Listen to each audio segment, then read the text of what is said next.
Disclaimer. In this podcast, I will be pulling from the Bible and religious texts that condone violence against occultists. I'm just conveying ideas that are present in these texts as it pertains to the topic at hand, and I personally do not condone any language that may inspire or encourage violence against anyone. Hello, my friends. This is Baal Kadmon, and I would like to thank you for watching and or listening to this podcast. If you watched an earlier rendition of this video, my apologies. I deleted the prior video because I needed to make a correction to one misspelling in the Hebrew, and I decided I needed to add additional context. The underlying point is made even further, so I'm happy to say this is an improved version. Please note, 90% of the previous video has remained intact with the new material inserted into it, so I encourage you to watch this video in its entirety. Let us begin. Recently I was asked about Exodus chapter 22 verse 18. In some translations it's verse 17 that states, "Thou shalt not suffer a witch to live." In other English translations it is, "Thou shalt not suffer a sorceress to live." A verse we are all too familiar with, since it is implying witches and sorcerers are to be killed, which by extension means all of us occultists should be executed per the Bible. The reason I was asked about this is because the persons asking said that they heard that the verse doesn't mean what it says it means. They heard that the word for witch doesn't actually mean witch, but a poisoner or some type of professional poisoner, or one who professionally prepares concoctions, and that the verse itself is not saying that the witch or poisoner should be killed, but rather they should not be allowed to live amongst the community. In this podcast, I'm going to refute both claims using original language. I will tackle each issue one by one. I will prove in this podcast that indeed the Bible is referring to witches and sorcerers, and that they are to be executed per the Bible. To suggest it means anything other than what it states is a gross misunderstanding of the original languages, and shows that not enough research was put into it. Sit back and relax and enjoy. Let us begin. I'm going to start by supplying both the Hebrew and English of the verse in question. Exodus chapter 22 verse 18, and like I said, in some translations it's 17. Machshefa lo tichye. Thou shalt not suffer a witch to live. The meaning on the surface is pretty clear. If a woman is caught performing witchcraft, she should be put to death. The reason I say woman is because the word for witch here is machshefa, which is the feminine form of machshef, which is a sorcerer, which is the male form. Let's go a bit deeper and examine the Hebrew word machshefa. The word itself is derived from the root word keshef, which means sorcery. But if you want to drill down even further, the word is a root meaning of to whisper a spell. Thus, a machshefa is a woman who whispers spells. We find several uses of the word and its derivatives in the Old Testament. For example, Daniel chapter 2, verse 2, ויאמר המלך לקרוא לחרטומים, לאשפים ולמכשפים ולקשדים, להגיד למלך חלומותיו, ויבואו ויעמדו לפני המלך. Then the king commanded to call the magicians and the enchanters and the sorcerers and the Chaldeans to tell the king his dreams, so they came forth and stood before the king. Notice that the word in green is machshefim, which is the plural of witches or sorcerers. Another example is Malachi chapter 3 verse 5. וקרבתי אליכם למשפט, והייתי עד ממהר במכשפים. And I will come near to you to judgment, and I will be swift witness against the sorcerers. There are quite a few references, and we simply do not have the time in this podcast to cover them all.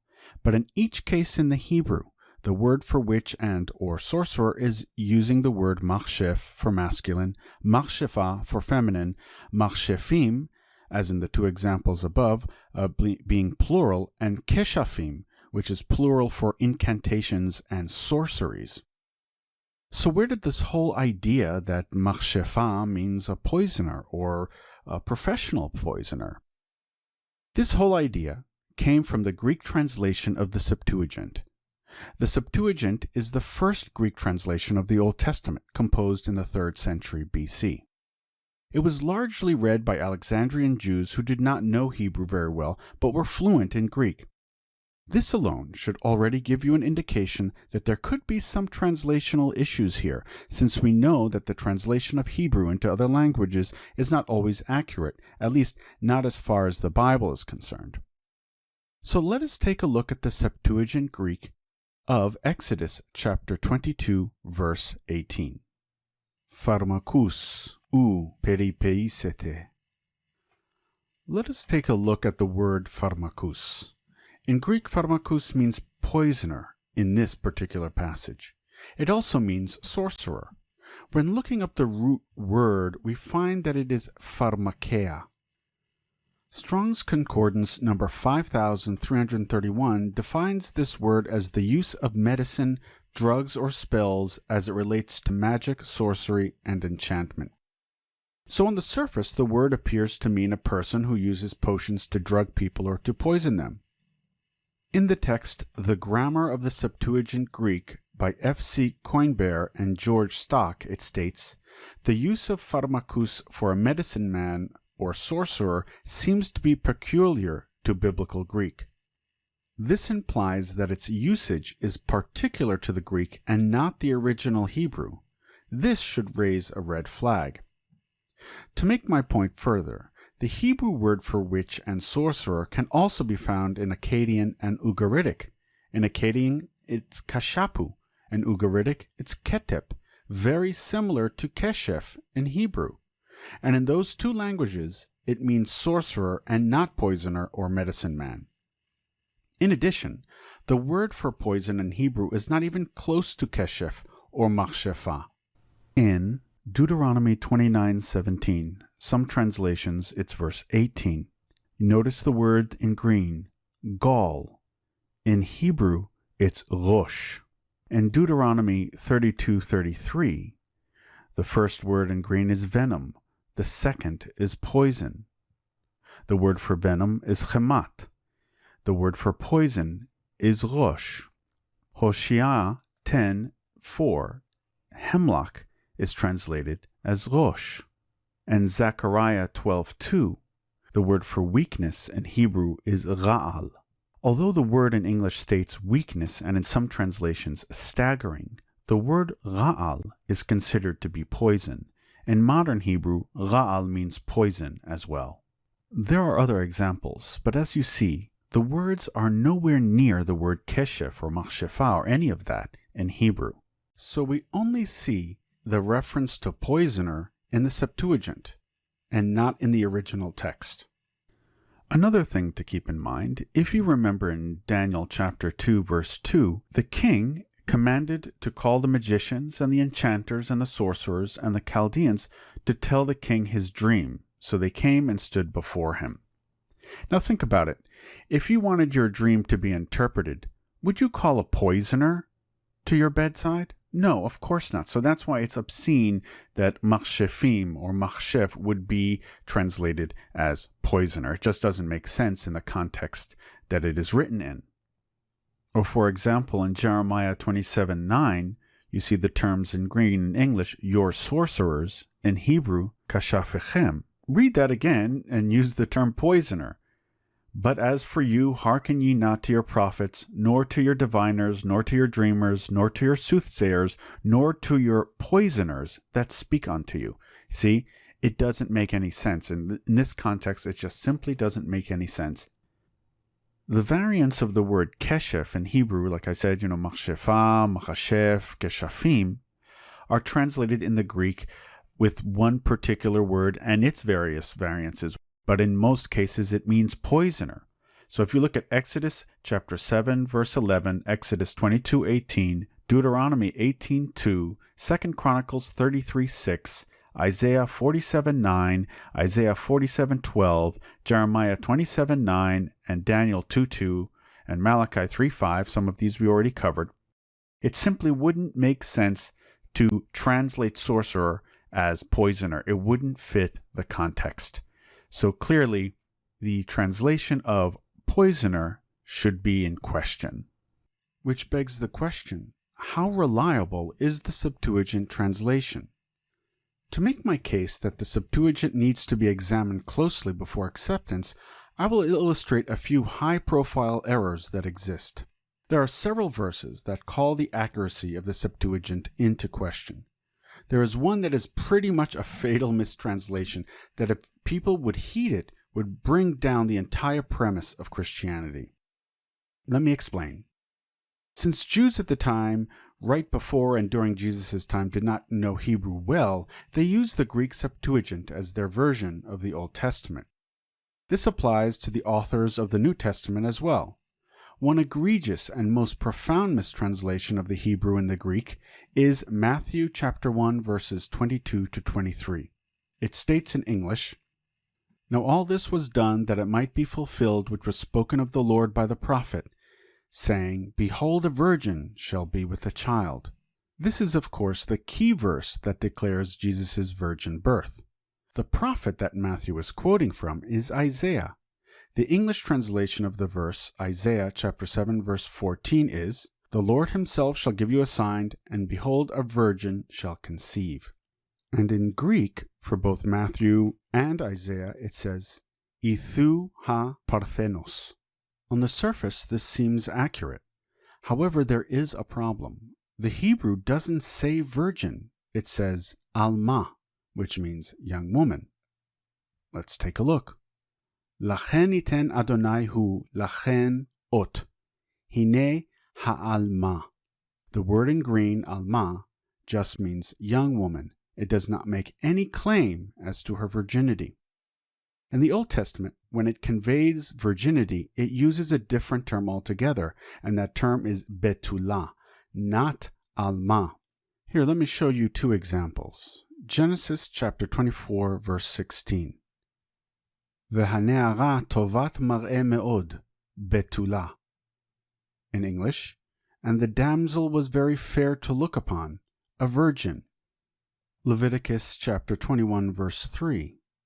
V'la'achoto habetulah hakrova elav. And for his sister, a virgin that is near unto him. So the Old Testament is making a distinction here between alma and betulah. In the Septuagint, the Greek translation of Isaiah uses the term parthenos, which Matthew uses as well. Parthenos means virgin, as we saw above. Now I will show you how the Septuagint gets sloppy as it handles the word alma and betulah. Judges 19, verse 24. Hine veti habetulah. Behold, here is my daughter, a virgin. Both English and Hebrew agree. This means virgin, as does the Septuagint. It states, Ithou I thigatir mu I parthenos. So you see, when the Septuagint defines alma and betulah, it's using the same term, parthenos. It's not even making a distinction, despite the two being two different words altogether. But the translation gets even sloppier.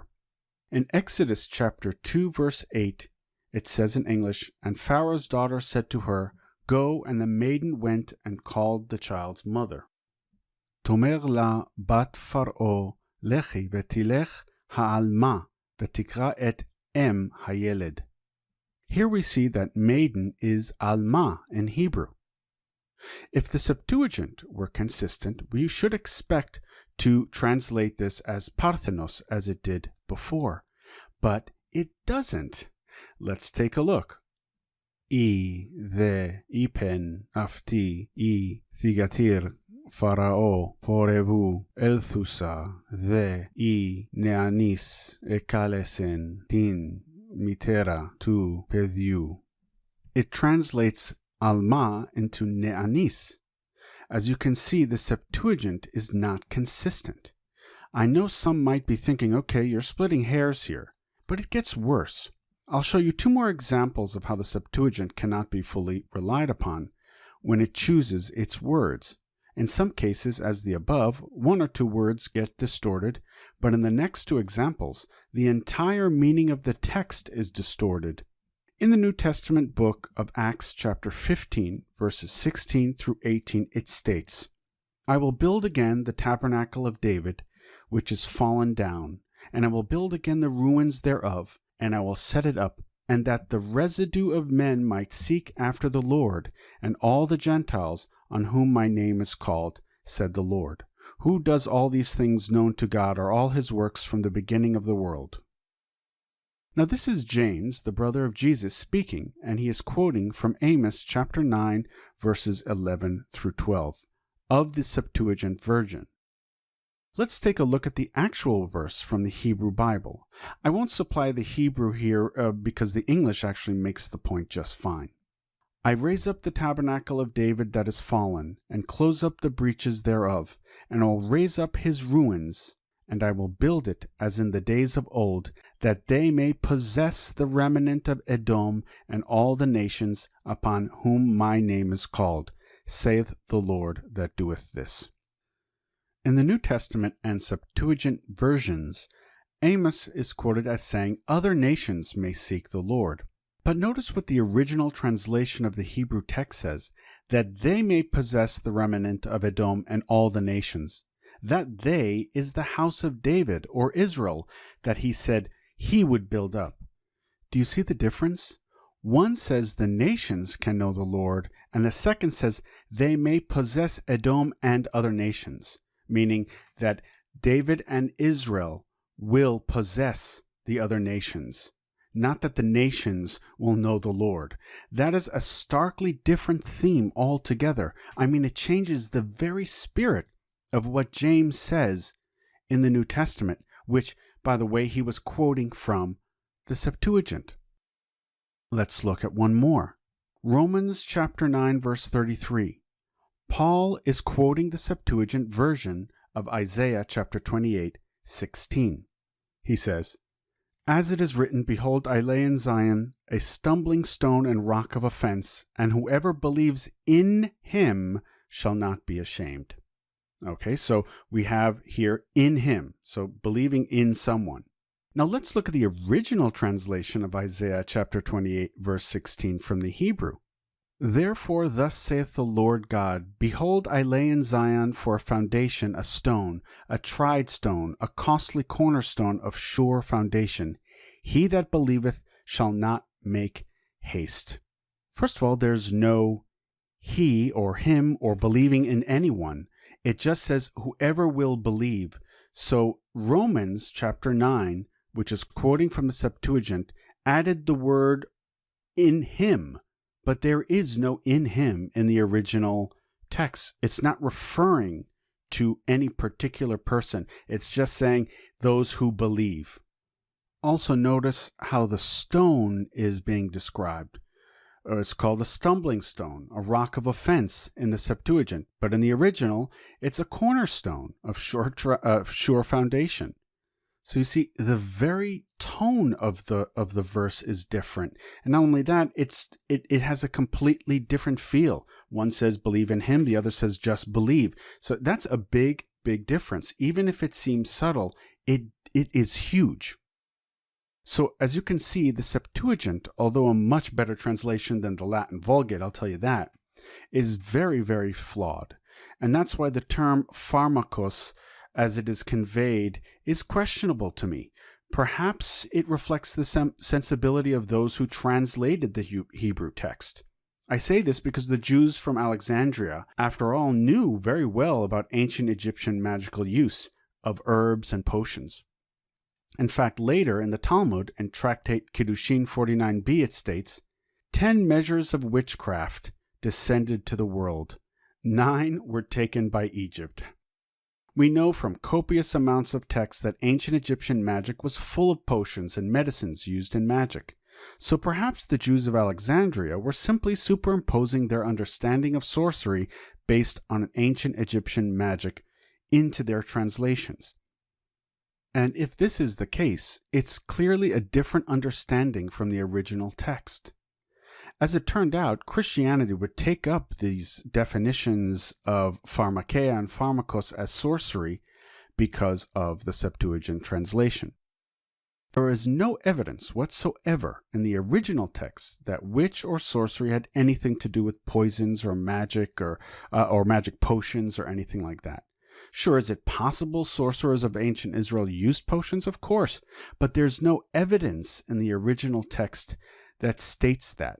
Therefore, the term pharmakos and pharmakeia is a very inaccurate word, and only found in the Septuagint and nowhere else in the biblical tradition, aside from the New Testament, which was quoting the Septuagint. Now for part 2 of this verse, where it says, "Thou shalt not suffer a witch to live." The person who brought this to my attention said that they heard it doesn't mean that the witch should be executed, but rather that she should not live in the midst of the community. Well, I'm going to prove that that is not the case. Let's go back and look at Exodus chapter 22, verse 18, and some translations it's verse 17. In Hebrew, machshefa lo techiyeh. The word for live here is techiyeh. In the Bible, it has many senses. It can mean to be alive, to keep alive, to recover from illness, to leave alive, to come to life, to resurrect. In the passage above, techiyeh means to have life or be alive. It is clear that the verse is saying that the witch or sorcerer should not be allowed to live. In fact, that whole chapter itemizes things that can and cannot be done. The verse after it states, "Whoever lieth with a beast shall surely be put to death," and the one after that states that anyone who sacrifices to other gods will be utterly destroyed. It's clear that all three mean death. In Leviticus chapter 20, verse 27, it states, "A man also or a woman that divineth by a ghost or familiar spirit shall surely be put to death. They shall stone them with stones, their blood shall be upon them." The above are forms of witchcraft and sorcery in the Bible. I could leave it at that, but let's keep on going. Let's get deeper and see what the rabbis thought about this. The following texts are derived from the Oral Torah, which is the decoder ring of sorts for the first 5 books of the Old Testament. Without the Mishnah and the Talmud, much of what the Old Testament says would not make any sense. Let's take a look. Mishnah Sanhedrin chapter 7, verse 4.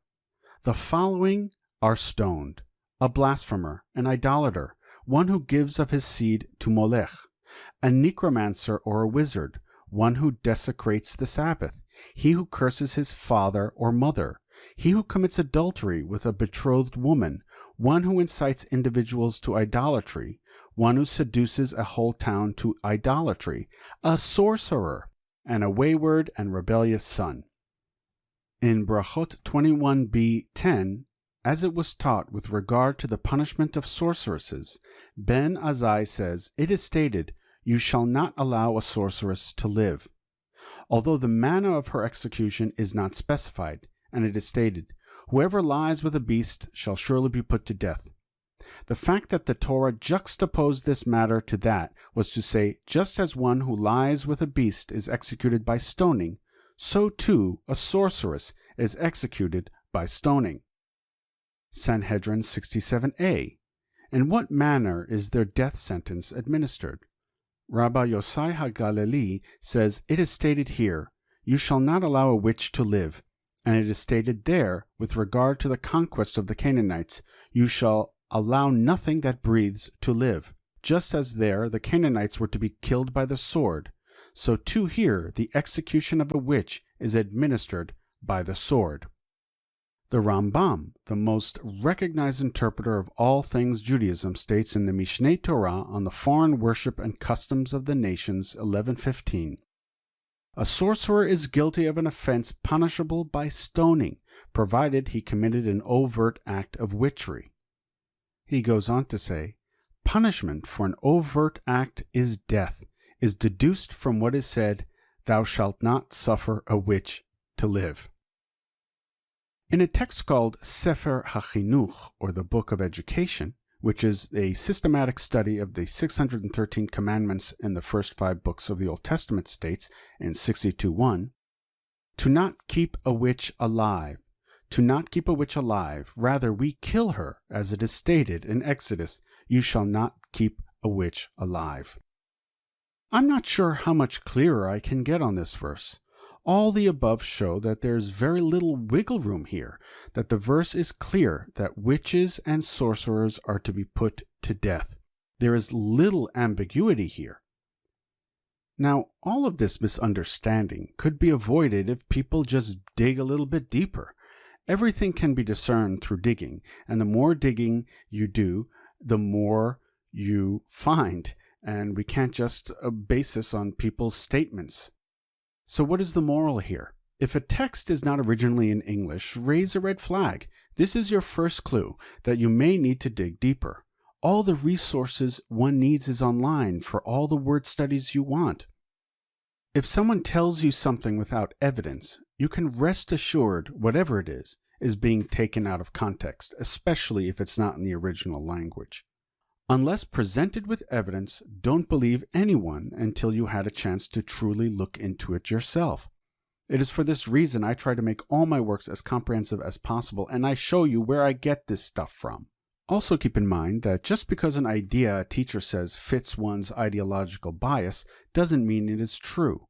In the occult, biases are very dangerous. It muddies up true pursuit of wisdom. Look what bias has done with religion. How many of us have died because of it? Closed-mindedness is the bane of human existence. Always keep the mind open. Okay, so there you have it. I'm pretty confident that I just dismantled those two misunderstandings. If you are interested in more about witchcraft and sorcery as it is related in the Bible, grab a copy of my book, The Devils, Demons, and Ghosts in the Hebrew Tradition, Romancing the Sitra Achra. It's over 300 pages of all this type of information regarding, what is a witch and what the Bible thought a witch was and all of that. Before I conclude this podcast, I'd like to update you on what I'm working on. Currently, I am working on an astral projection course that I know you will love. If you purchased my meditation course or lucid dreaming course, you will get the astral projection course at 70% off once it is released. If you don't have either of those courses, please look at the info box below and I have a link to them. I have several books in the works, and I will be producing a series of podcasts very soon that will deal with each of the planetary pentacles of Solomon. There's a lot of controversy over what is written within them, especially the Hebrew words. I will clear all that up in those podcasts. I'm also working on a website dedicated to my patron saint, Saint Expedite, and I will announce that separately in another podcast. I also want to take this time to thank everyone who enrolled in my lucid dreaming course. I had no idea that it would get as big as it did. Thank you all for your support.